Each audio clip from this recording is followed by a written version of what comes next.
I want to ask you what part of the country you come from. I originate from Canada.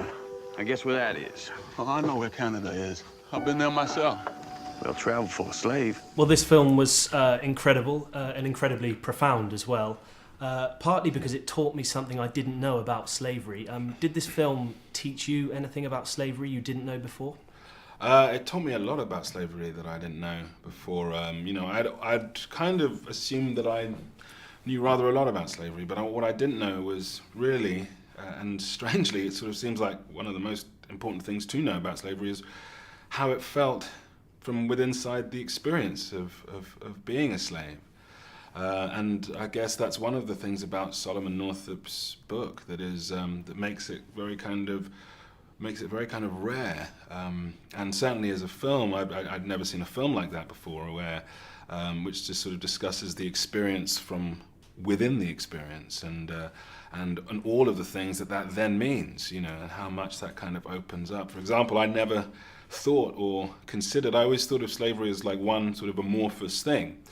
But actually, when you're inside the experience, you recognize the sort of the massive distinctions between, say, cutting timber and picking cotton and cutting sugarcane, and how those three different plantations and the industrial work on those three different plantations create completely different psychological and physical atmospheres, and those sorts of details of place can only really be discovered from somebody who's not looking at it objectively, not looking at it from the outside, but somebody who's really sort of deep within the experience. Solomon Northup is an expert player on the violin.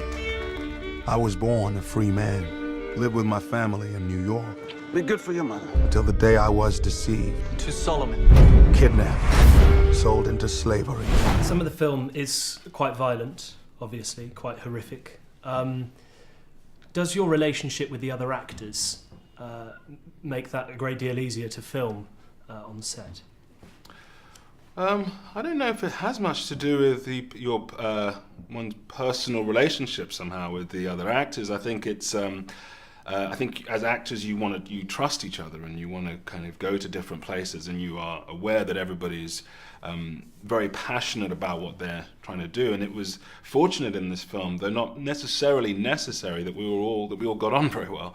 And we'd spend time out in New Orleans, and we'd really get to know each other, and on the weekends and stuff have a great time, But I think just sort of knuckling down to the work and the technical work of acting, and just required a sort of level of kind of attention and professionalism in those sequences.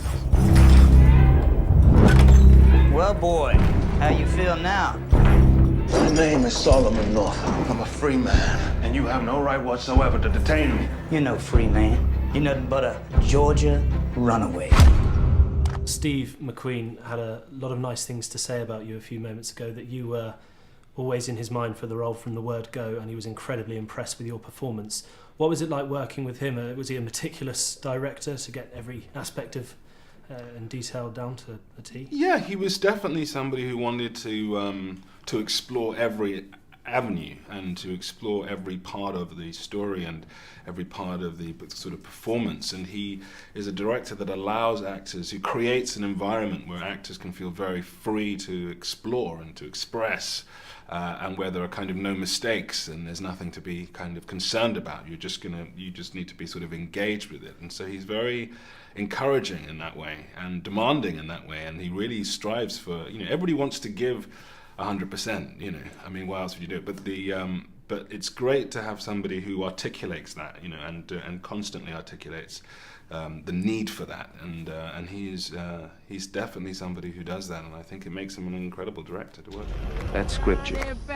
The condition of your laborers, it's all wrong. They're my property. You say that with pride. I say it as fact. Speak! Man does how he pleases with his property. You come here. I say come here!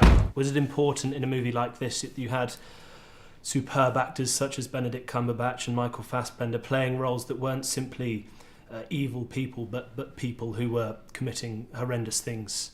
Is that important for a movie like this?